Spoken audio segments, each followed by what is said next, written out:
നമസ്കാരം, ഞാൻ Deepthi. Manara care joint free Kaumudi ഹെഡ്ലൈൻസിലേക്ക് സ്വാഗതം. Powered by ARMC.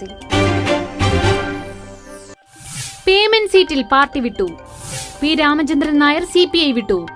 Party Thiruvananthapuram ജില്ലാ മുൻ സെക്രട്ടറിയായ രാമചന്ദ്രൻ നായർ പ്രാഥമിക അംഗത്വം രാജിവെച്ചു. ബെനറ്റിനെ ലോക്സഭാ സ്ഥാനാർത്ഥിയാക്കിയതിന്റെ ഉത്തരവാദിത്തം സംസ്ഥാന സെക്രട്ടേറിയറ്റിന്. പേയ്മെന്റ് വിവാദത്തിൽ സംസ്ഥാന സെക്രട്ടേറിയറ്റ് അംഗങ്ങളെ മുഴുവൻ പ്രതികളാക്കണം. ഇതിനായി ലോകായുക്തയെ സമീപിക്കുമെന്നും രാമചന്ദ്രൻ നായർ. മദ്യത്തിൽ തർക്കം മൂക്കുന്നു. മദ്യനയത്തിൽ മാറ്റം വേണ്ടെന്ന് ലീഗ്. തിരുത്തു വേണമെങ്കിൽ UDF-നെ ബോധ്യപ്പെടുത്തണം. ബാർ ലൈസൻസിൽ നിയമോപദേശം തേടിയത് ചട്ടങ്ങൾ പാലിച്ചെന്ന് മന്ത്രി ബാബു. ഓരോ വകുപ്പിനും സ്വന്തമായി നിയമോപദേശം തേടാൻ അവകാശമുണ്ട്. ചട്ടങ്ങൾ ലംഘിച്ചെന്ന കേരള കോൺഗ്രസിന്റെ വാദം മന്ത്രി തള്ളി. ട്വിറ്റർ ഭീകരൻ പിടിയിൽ. ISIS ഭീകരൻ ബംഗളൂരുവിൽ പിടിയിൽ. പിടിയിലായത് ഇസ്ലാമിക് സ്റ്റേറ്റ് ഭീകരരുടെ ട്വിറ്റർ അക്കൗണ്ട് കൈകാര്യം ചെയ്തിരുന്ന മെഹദി മസൂദ്. ഇസ്ലാമിക് സ്റ്റേറ്റ് ആശയങ്ങൾ ട്വിറ്ററിലൂടെ പ്രചരിപ്പിച്ചതിന് തെളിവുകൾ. മെഹദി മസൂദ് IS-ന്റെ ദക്ഷിണേന്ത്യൻ commander.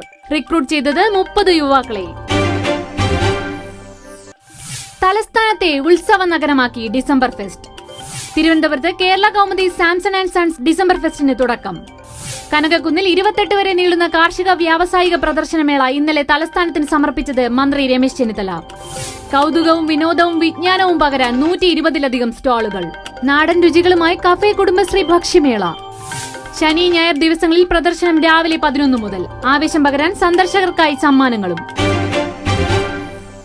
മനാറ care joint free Kaumudi headlines powered by ARMC സമാപിക്കുന്നു. അടുത്ത ഹെഡ്ലൈൻസ് 1 മണിക്കൂറിന് ശേഷം. നമസ്കാരം.